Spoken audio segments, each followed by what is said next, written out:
কথা আসতে চলে আসো আমাদের জীবনে। ওঠো। ধন্যবাদ আমাকে বাঁচানোর জন্যে। ওকে মারো আগে। কটকটিকে অজ্ঞান করে আমি চলে এসেছি। এবার তোর পালা ব্ল্যাক সোয়ান।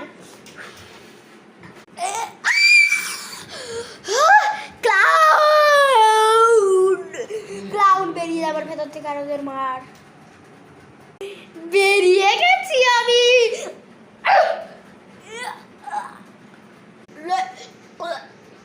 ওকে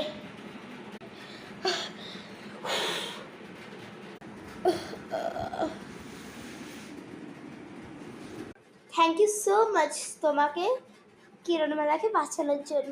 আমিও কিরণমালার টিমে। কিন্তু তুমি কে? আমি হলাম সিমেন্টের রাজা। স্বাগত। এটা কি হচ্ছে? কটকটি তুই প্রস্তুত হয়ে যা মহাযুদ্ধের জন্য।